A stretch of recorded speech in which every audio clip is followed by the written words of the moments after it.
नमस्कार। मेरे YouTube channel पे आपका बहुत बहुत स्वागत है। ये हमारे पास एक वीडियोकॉन की टीवी है जिसको आज हम रिपेयर करेंगे। इसमें स्टैंड बाई तो हो रही है लेकिन स्क्रीन पर कुछ भी प्रोग्राम या लाइट किसी प्रकार की नहीं आ रही है।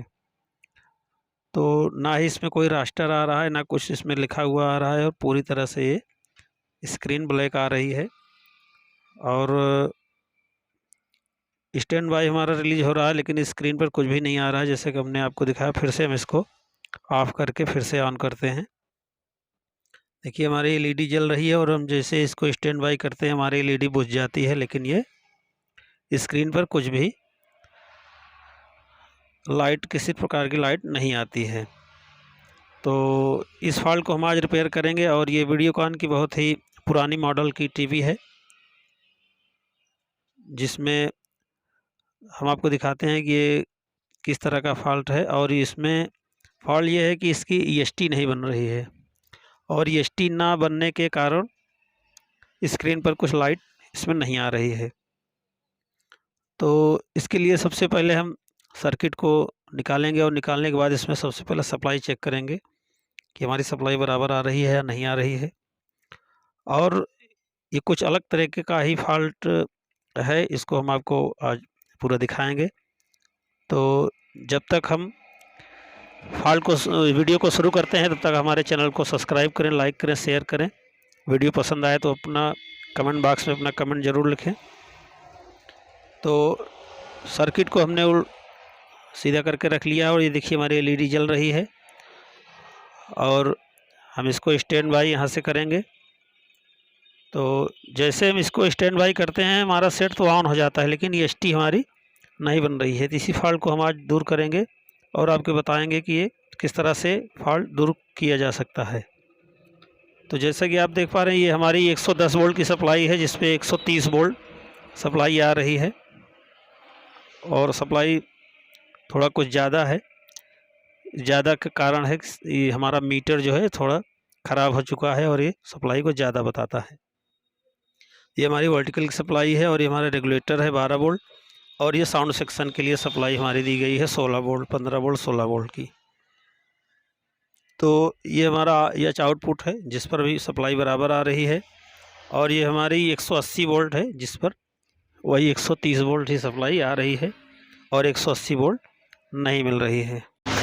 जब हमारी ईएसटी पूरी तरीके से जनरेट होगी तभी ये 180 वोल्ट यहाँ पर आएगा। तो हम आपको दिखाते हैं कि ये हमारा जो डीटी यहाँ पर लगा हुआ है उस पर भी 19 वोल्ट सप्लाई आ रही है और आउटपुट भी 19 वोल्ट सप्लाई आ रही है। डीटी भी हमने चेक कर लिया है, पूरी तरीके से ये काम कर रहा है।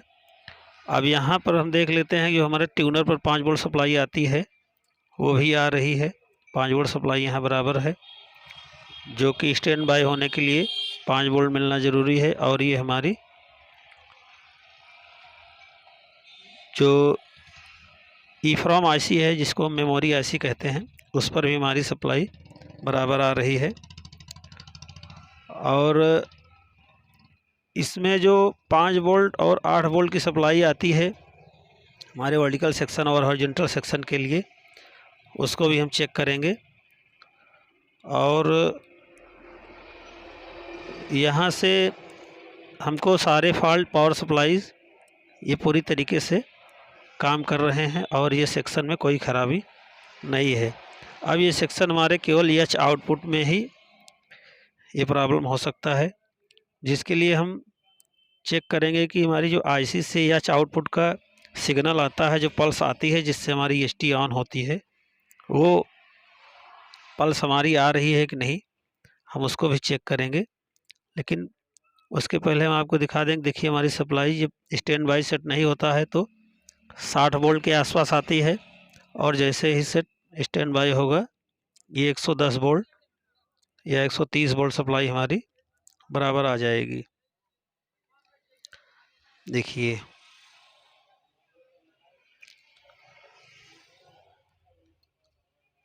ये हमारा सेट स्टैंड बाई हो चुका है और ये 130 से 35 वोल्ट सप्लाई आ रही है। तो हमारी पावर सप्लाई पूरी तरह से काम कर रही है और ये हमारा 180 वोल्ट है, जो कि ये भी 180 वोल्ट नहीं आ रहा है। जो जब तक EST ऑन नहीं होगी तब तक हमारा 180 वोल्ट सप्लाई नहीं आएगी। ये हमारा ड्राइवर है जो EH आउटपुट को सिग्नल देता है, जिससे हमारी EST ऑन होती है। तो ये सब कुछ चेक करने के बाद जब यहाँ पर सब कुछ सारे सेक्शन ओके हैं, तो यहाँ से जो IC के पिन से जो EH आउटपुट का सिग्नल जाता है,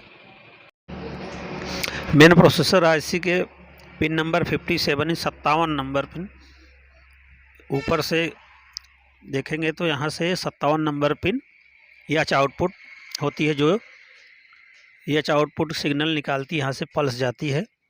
तो सबसे पहले इस पिन को ओपन कर लेंगे। ओपन करने के बाद देखते हैं कि हमारा इस पर पल्स आ रही है या नहीं आ रही है। तो हमने पिन को ओपन कर लिया है, जैसा आप देख पा रहे हैं हमने पिन को ओपन कर रखा है। और अब जैसे ही यहाँ EH आउटपुट लिखा हुआ है आप देख सकते हैं, तो जब यहाँ से हम इसको स्टैंड बाय रिलीज करेंगे तो इसमें 1 से 2 वोल्ट सप्लाई इस पर आना चाहिए। तो देखिए इसमें 1 वोल्ट के आसपास सप्लाई आ रही है। जैसे कि हमारा मीटर ख़राब है तो थोड़ा ज़्यादा सप्लाई बता रहा है। तो जब इसको स्टैंड बाय रिलीज करेंगे तो इस पर 1 वोल्ट के आसपास आना चाहिए। तो इसका मतलब होता है कि हमारी IC पूरी तरह से काम कर रही है और हॉरिजॉन्टल पल्स जो है ये निकाल रही है।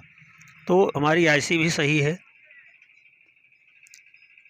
तो अब ये IC भी सही है, तो अब क्या करना है, इसमें हर जगह हर सेक्शन को हमने चेक कर ही लिया है। अब केवल बचता है तो जो हमारा DT है, DT के पास जो ड्राइवर ट्रांजिस्टर लगा हुआ होता है, हम आपको दिखाते हैं। पहले हम इसको इस पिन को रिसोल्व कर लेते हैं, और रिसोल्व करने के बाद हम आपको दिखाते हैं। अब इसमें करना क्या है कि केवल जो DT पे हमारा DT को भी हमने चेक कर लिया और DT भी सही है। तो अभी जो DT पे ड्राइवर ट्रांजिस्टर लगा हुआ होता है 23 31 23 83 या 24 82 कुछ भी जो भी लगा हो, हम उसको चेंज करेंगे। ये यहाँ पे लगा हुआ है, हम इसको चेंज करके देखेंगे। तो कभी कभी क्या होता है कि ये ख़राब हो जाता है, तो इससे भी हमारी EST नहीं बनती है। तो इसको मीटर से जब आप निकालेंगे, मीटर से निकाल कर जब चेक करेंगे तो ये आपको सही बताएगा, पूरी तरह से मीटर से अच्छा बताएगा, लेकिन ये काम नहीं करेगा। ये ट्रांजिस्टर जो हमारा लगा हुआ है, हम इसको निकालेंगे और निकाल करके हम दूसरा लगा करके देखते हैं कि हमारी टीवी ऑन होती है या नहीं होती है। सारे सेक्शन में चेक कर लिया, यही ट्रांजिस्टर चेंज करेंगे, जिससे यदि ये ख़राब होता है तो इसके कारण भी EST हमारी काम नहीं करती है।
ट्रांजिस्टर को हमने लगा लिया है और अब टीवी को ऑन करते हैं, देखते हैं और सप्लाई चेक करते हैं हमारा 180 वोल्ट तैयार हुआ या नहीं हुआ।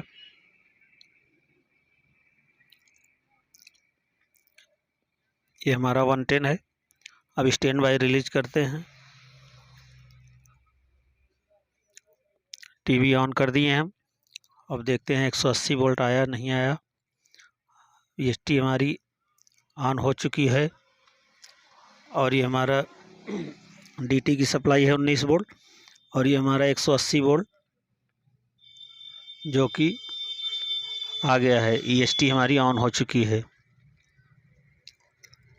फॉल्ट हमारा पूरी तरह से दूर हो चुका है।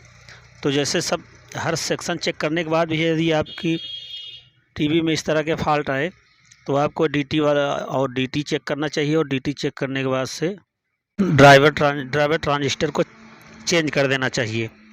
और जैसा कि हमने किया कि हमारा DT पूरी तरह से सही था चेक करने के बाद, और इसलिए हमने ड्राइवर ट्रांजिस्टर को निकाल करके दूसरा लगाया और दूसरा लगाने के बाद ही हमारी टीवी पूरी तरह से ऑन हो चुकी है। जैसा कि आप देख पा रहे हैं हमारी टीवी पूरी तरह से ऑन हो चुकी है और फॉल्ट हमारा दूर हो चुका है। और इसमें हम AV करके वीडियो सिग्नल दे के देखते हैं। इस तरह के वीडियो देखने के लिए हमारे चैनल को सब्सक्राइब करें, लाइक करें, शेयर करें और वीडियो को पूरा देखने के लिए बहुत बहुत धन्यवाद। जय हिंद।